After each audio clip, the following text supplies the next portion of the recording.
Oke, kembali lagi bersama saya di Movila dan kali ini saya ada informasi yang sangat menarik sekali pemirsa untuk kita bahas bersama pada konten kali ini ya.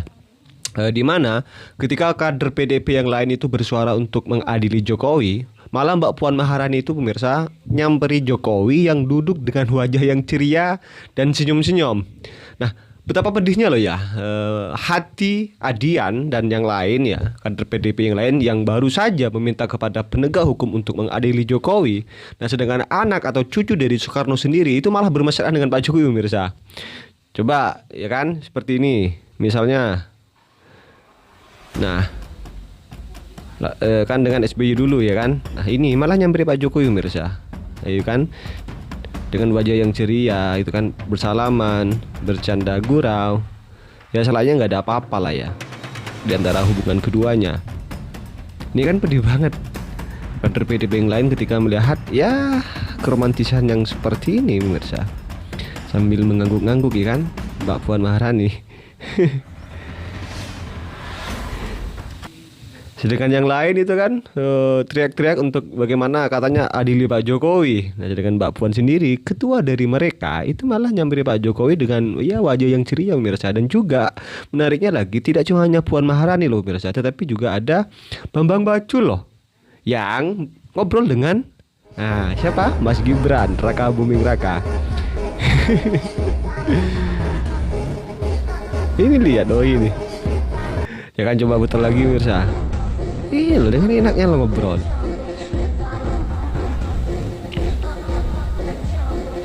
Nih itu Mas Gibran. Gimana? Siapa? Adiana Pitupulu dan juga ada Deddy Sitorus. Dan juga ada Mas Hasto yang baru ketangkap ya kan, yang lagi terkena musibah katakanlah. Dan kemudian juga langsung ya tonton atau simak terlebih dahulu mirsa pernyataan dari Laksmana Soekardi, mantan dari kader PDP Perjuangan yang juga bagian dari salah satu perintis PDP mirsa.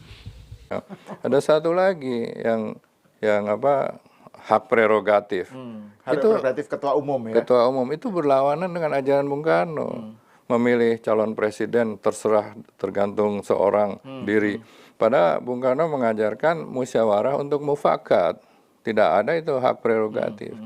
Jadi saya juga sebagai orang yang berdarah-darah ya mengorbankan banyak waktu saya muda dan uang dan lain sebagainya. Itu agak sedih juga melihat arah PDIP seperti ini. Megawati berhasil mempertahankan kursi ketua umumnya, tapi PDIP tidak berhasil ikut membangun negara dan bangsa dalam hal demokrasi, dalam hal ekonomi dan lain sebagainya. Bahkan tidak ikut membangun tradisi demokrasi di dalam partainya sendiri. Itu ya? yang penting karena kan partai itu dianggap pilar demokrasi. Ya. Apalagi sekarang menuduh-nuduh mungkin mantan Presiden Jokowi ya. Bahwa memperlemah KPK. Ya, itu ininya videonya Hasto kan? Betul. Sekarang yang membuat undang-undang siapa? Yang memiliki hak legislasi siapa? Kan DPR. Ketua DPR siapa? Dari PDIP kan. Dan juga kalau tidak setuju bisa mengatakan saya tidak setuju ini. Kalau yang lain setuju, dia sendiri tidak setuju dan kurang suara, minder haste nota aja atau dissenting opinion. Kasih lihat aku nggak setuju nih. Kok dulu diam-diam aja, apalagi katanya pernah tidak setuju untuk 3 periode ya. Kenapa ini tidak diterapkan gitu loh. Itu kan benar apa enggak saya juga nggak tahu, tapi kenyataan strukturnya ya begitu. Jadi DPR itu memiliki kekuasaan legislasi yang luar biasa. Memilih ketua KPK. Kalau tidak setuju dengan ketua KPK yang sekarang, kan fit and proper test bilang saya tidak setuju, tolong nggak balikin lagi aja, ganti aja. Ya kan, itu kan kenapa ada fit and proper test, ada pemilihan di DPR. Karena dia diberikan kekuasaan juga gotong royong bersama-sama. Jangan setelah mereka dirugikan menuduh-nuduh orang, ini orangnya ini orangnya ini. Padahal semua itu gotong royong sesuai dengan ajaran Bung Karno, demokrasi kita. Seleksi dilakukan presiden, fit and proper test dilakukan oleh DPR, pemilihan pun oleh DPR. Yang memiliki kursi banyak akan dapat jatah ketuanya, yang lain wakil ketua. Itu sudah biasa, tapi hak-hak kekuasaan itu juga harus disertai oleh tanggung jawab. Ya. Jadi memang saya kira kasus Hasto ini sangat menarik lah. Ya, kita lihat nanti perkembangannya seperti apa. Ya. Nah itu Bang, yang terkait soal tadi itu ya, ajaran Bung Karno. Kan retreat ini kan bagian dari manifestasi lah ya, gotong royong apa, dan ternyata kok malah Bu Mega melalui surat instruksinya itu kok kayak menyerukan pembangkangan gitu ya, insubordinasi. Ini kan sebenarnya juga menunjukkan cara pandang Bu Mega terhadap kadernya yang menjadi kepala daerah atau bahkan menjadi presiden. Ini kan masih cara pandang lama, Bang. Jadi presiden kan disebut petugas partai, ya kan. Terus sekarang kepala daerah seakan-akan bisa diintervensi begitu aja. Masih ada garis komando dari Bu Mega sebagai ketum kepada kepala daerah untuk nggak usah ikut retreat gitu. Jadi kayak semacam menunjuk, kayak tadi yang Bang Laks bilang, ini kayak saya nggak tahu apakah menggertak atau apa Pak Prabowo gitu ya. Kalau ini kalau kasus Hasto diteruskan, ini loh kekuatan saya gitu. Ya. Tapi ini kan mindset yang sebenarnya nggak tahu ya, Bu Mega kan memang cara pandangnya begitu ya terhadap kepala daerah atau presiden. Seakan-akan semuanya bawahannya gitu loh Bang. Nah itu sebuah hal-hal yang sangat bertentangan dengan demokrasi lah, ya. Kan dia juga selalu mengatakan semua itu adalah petugas partai, dan dibuktikan kan, diklaim juga presiden sebagai petugas partai. Padahal kalau kita lihat ya, kalau misalnya yang menang nanti Ganjar waktu pemilihan presiden, pasti dia akan nurut juga, ya kan. Ini sebagai show of force, ya. Sekarang kan Jokowi dituduh cawe-cawe dan Pak Prabowo juga dianggap ada matahari kembar, ya. Bagaimana kalau yang menang Ganjar coba? Ya? Persis disuruh-suruh gitu loh. Ya kan, ini benar-benar kita letakkan pada perspektif yang sesungguhnya lah, kenyataan yang objektif ya. Dan itu tidak boleh gitu loh.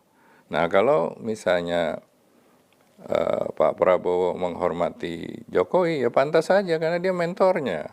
Dia yang kasih bintang 4, dia yang kasih segala tanda jasa, dia yang memberikan jalan gitu loh. Ya kan, itu wajar.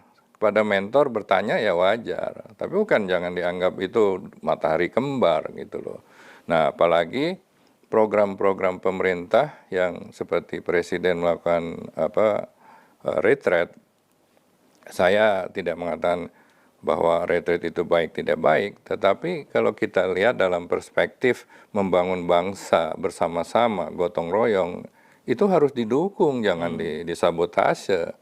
Ini kembali karena ada masalah Hasto jadi tersangka dan ditahan. Dia mau kasih lihat, karena hal itu makanya saya kasih gangguan nih, gitu loh. Anda mesti sadar saya punya kekuasaan. Nggak tahu, mungkin ada telepon-telepon halo supaya Hasto bebas gitu loh. Nah, ini memang sakit gitu loh. Kalau dalam tubuh kita itu, misalnya di antara teman-teman kita tertangkap KPK, itu kita harus merelakan proses hukum. Ya, pro justisia. Saya punya pengalaman dengan PDIP. Nah itu menarik, saya mau tanya itu sebenarnya.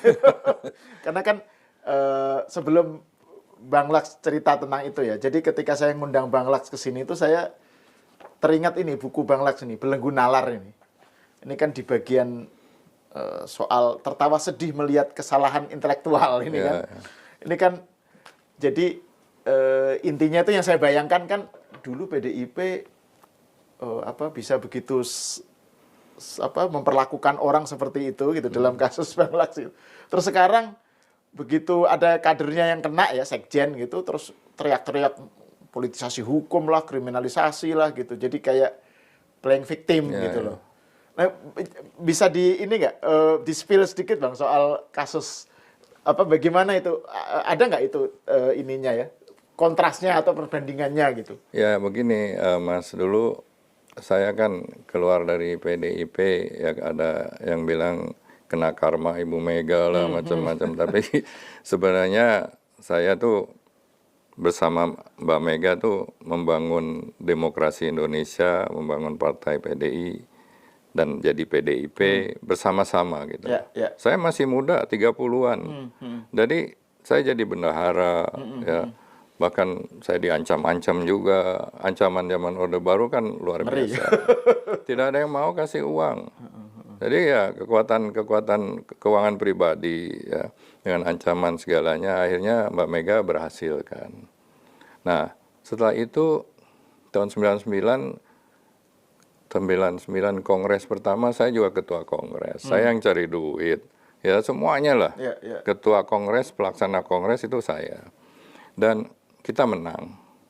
Nah, jadi di dalam pemerintahan ya. Setelah itu diambil over mungkin oleh Mas Taufik Kimas. Ya. Singkat cerita Megawati kalah jadi presiden. Saya matur sama Mbak Mega, Mbak kalau pemilu udah kalah itu artinya apa ora payu saya bilang. Bener dong. Ya, ya, ya. Seperti sabun di supermarket nggak ada yang beli ya ora payu gitu loh. Itu Tapi kan, bisa. itu kan kayak kompetisi produk juga Iya, kan. ya, In a sama. way kan. Jadi piye Laks? Ya kemasannya kita rubah. Sabunnya sama kan, kemasannya lebih menarik. Artinya apa ya, kasih anak-anak muda lah siapa yang memimpin Mbak Mega seperti Pak Harto jadi Dewan Pembina, anggaran dasarnya juga lebih dirubah, Dewan Pembina yang lebih berkuasa. Mas Taufik dengar, digebrak meja. Laks ini partai milik keluarga, tidak boleh orang pegang. Saya nggak, saya tengok Mbak Mega diem aja. Kita kan sama-sama bangun partai. Kapan jadi keluarganya? Keluarga Bung Karno apa keluarga Kimas? Saya tanya Mbak Mega. Tapi Mbak Mega diam aja. Tapi setelah itu saya dengan teman-teman menggalang gerakan pembaruan di dalam PDIP. ya. Nah kurang berkenan lah Ya. ceritanya, singkat aja. Terus saya dipecat semua dengan beberapa orang itu dipecat. Nah setelah itu kita bikin partai baru. Tahun 2005 ya. Nah 2007, 2008 saya dipansuskan dan motor pansusnya itu adalah PDIP. Kasus tanker Pertamina. Nah kasus tanker Pertamina itu berawal dari keputusan, amar putusan KPPU, Komisi Pengawasan Usaha lah. Jadi sebetulnya itu udah salah kaprah juga. KPPU menuduh orang korupsi, amar putusannya nyasar-nyasar ke tipikor gitu loh. Kerugian negaranya akibat korupsi yang dilakukan oleh saya, padahal KPPU hanya dimandatkan menghitung kerugian negara akibat persaingan usaha yang tidak sehat. Nah keputusan KPPU itu di copy paste aja oleh pansus. Oke. Dan saya Pansus DPR. Pansus DPR yang dimotori oleh PDIP. Ya. Dan di situ Di copy paste secara ya bahwa literally. saya korupsi sekian banyak. Padahal itu adalah tanker yang sedang dibangun oleh Pertamina, 2 tanker. Dan di situ ada arbitrase internasional, pengadilan internasional dengan Pertamina dan Karahabodas. Pertamina kalah.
Ya, seperti apa komentar kalian pemirsa terkait dengan konten kali ini? Tulis di kolom komentar, dan juga pemirsa jangan lupa tekan tombol subscribe-nya biar kalian juga tidak ketinggalan informasi-informasi terbaru dari channel ini. Dan salam demokrasi dan salam NKRI.